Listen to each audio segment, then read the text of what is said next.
U.S. government and big oil corporations are trying very hard to change the political picture in Venezuela, but it seems that the public relations efforts are in vain. We don't support golpes, we don't support war, and we're saying today, Yankee, go home.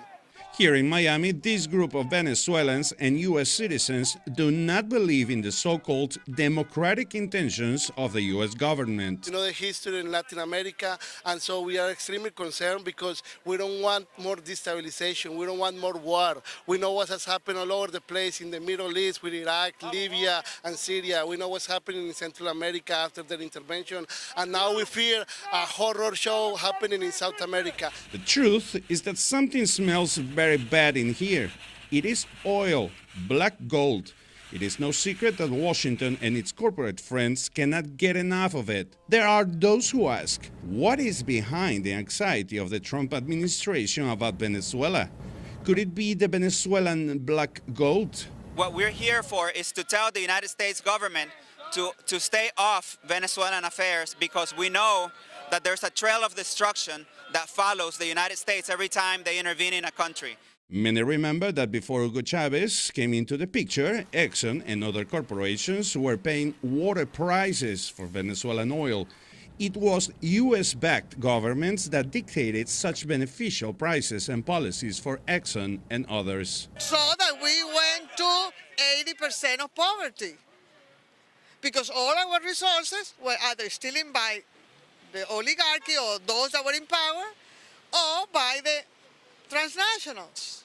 So when somebody comes and tries to put that in order, wait a second, resources of Venezuela belong to the people. We had to give them housing, we had to give them employment, we had to give them education, we had to give them health care.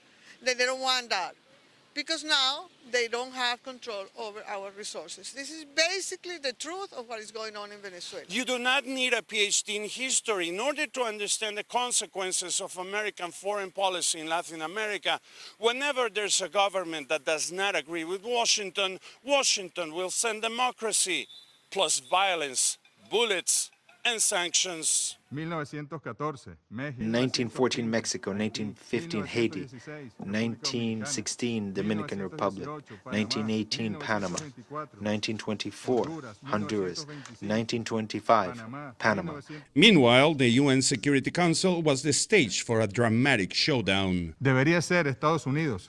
It should be the United States that should be subject to permanent analysis and examination due to its disregard of international law, its constant invasions, its being behind overthrows. However, according to Mike Pompeo, the United States Secretary of State, there are no such things. Now it's time for every other nation to pick a side. No more delays, no more games. Either you stand with the forces of freedom, or you're in league with Maduro and his mayhem. It's not a surprise that those who rule without democracy in their own countries are trying to prop up Maduro while he is in dire straits. But not everybody agrees with Mr. Pompeo. The Russian Federation cannot support the attempts by our American colleagues to conduct a discussion of the situation in Venezuela. And in fact, introducing in our agenda issues formulated in this way, this is a gross abuse of the prerogatives of the members of the Security Council, especially, in particular, the permanent members. The internal situation in this Latin American country is not an item on the agenda of our council. We don't see any external threats coming from what is taking place in Venezuela. Right in the middle of Hialeah. Back in Miami, the citizens have more questions. How come the U.S. is so concerned about democratic values in Venezuela when there are U.S.-friendly countries that totally ignore human rights and democracy? We've seen the United States have excellent and fully developed relationships with countries such as Saudi Arabia, that has huge oil reserves, and at the same time are violating massively the human rights of their citizens and the citizens of its neighbors. Marcelo Sanchez, USA Really, Miami.